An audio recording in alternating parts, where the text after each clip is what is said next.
Bienvenue dans l'écosystème de Bonjour Business, le podcast où chaque entrepreneur trouve sa voie.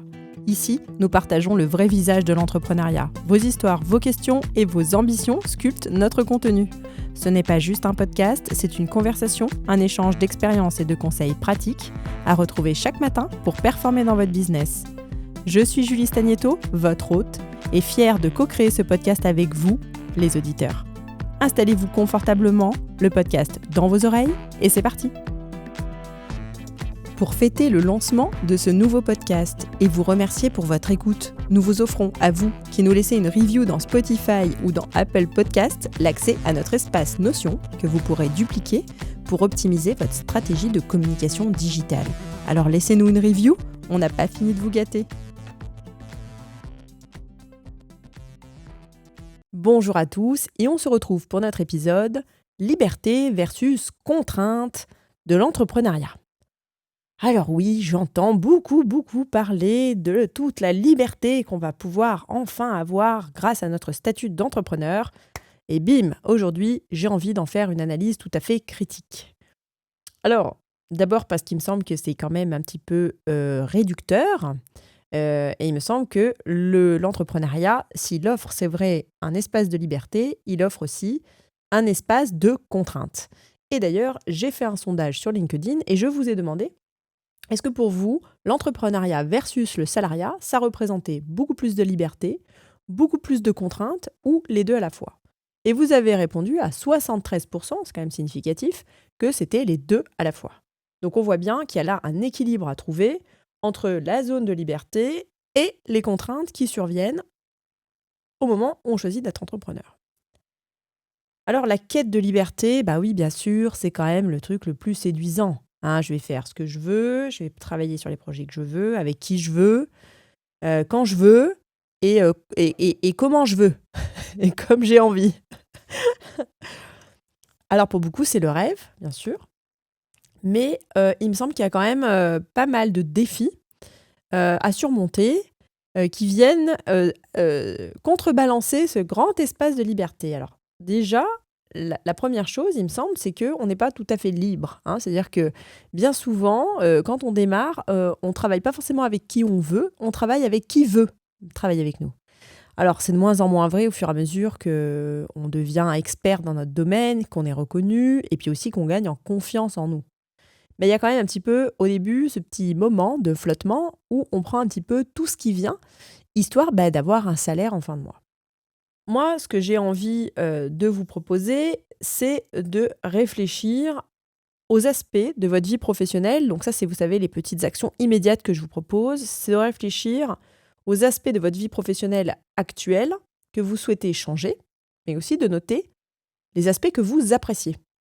L'idée là, c'est de voir en quoi l'entrepreneuriat va soulager ou pas les contraintes que vous aimeriez diminuer. Ensuite, pour la partie liberté, j'aimerais quand même vous exposer. Alors, j'ai épinglé 3 contraintes principales, mais c'est peut-être pas exhaustif, bien sûr. 3 contraintes principales de l'entrepreneuriat.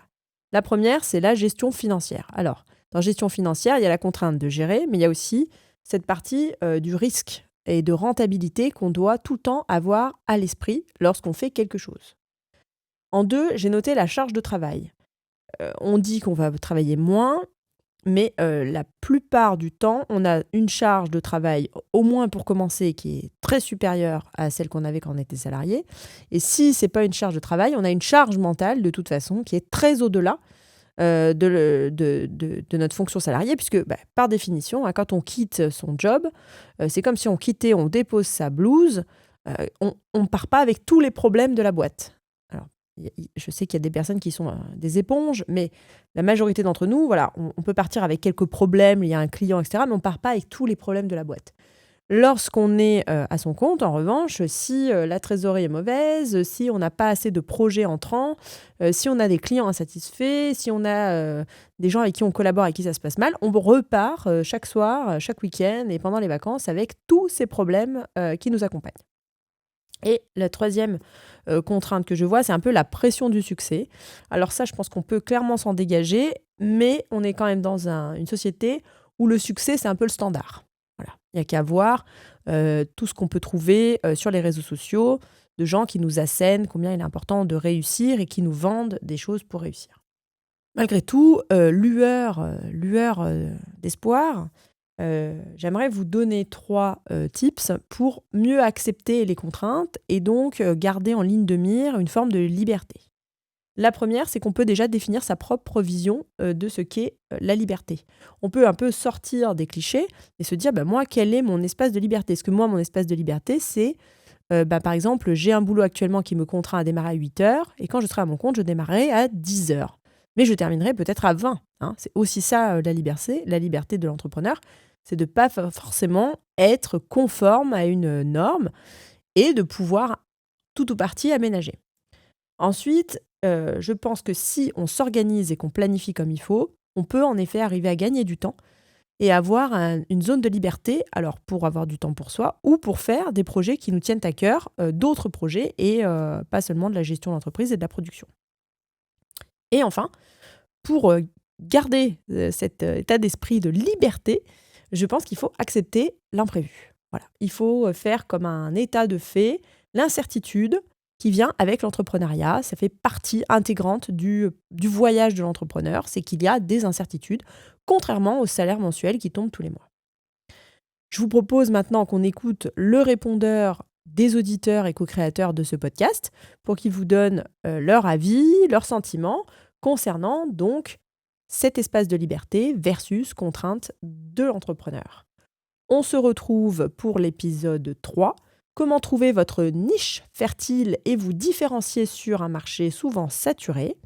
Je vous remercie pour votre écoute et tout de suite, c'est le répondeur. Merci. Oui, quand on entreprend, on a ce sentiment de liberté parce qu'on se gère, comme on l'entend.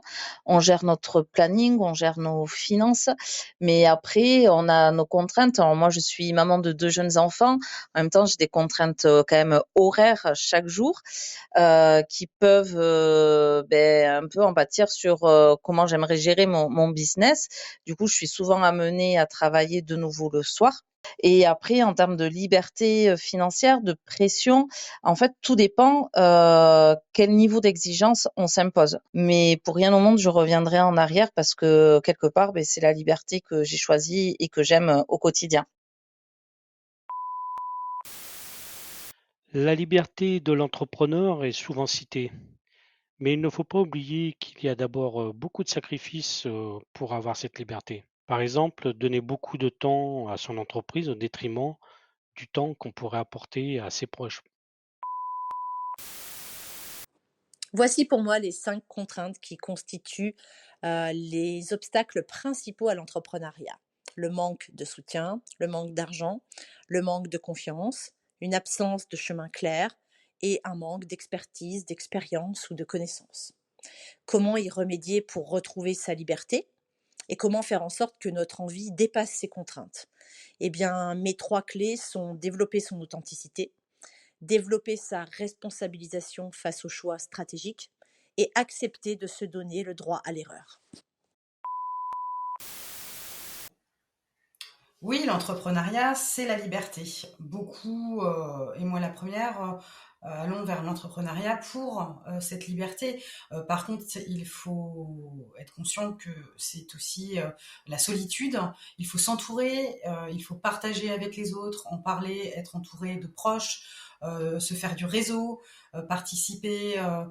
Il y a beaucoup de choses qui se font, il ne faut pas hésiter à bien s'entourer.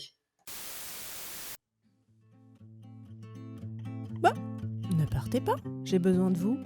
Donnez-nous vos conseils et témoignages entrepreneuriaux sur bonjourbusiness.fr.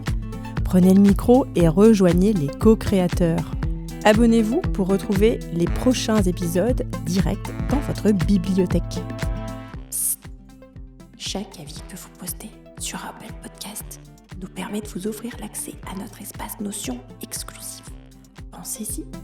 On se retrouve de l'autre côté. Merci pour votre présence.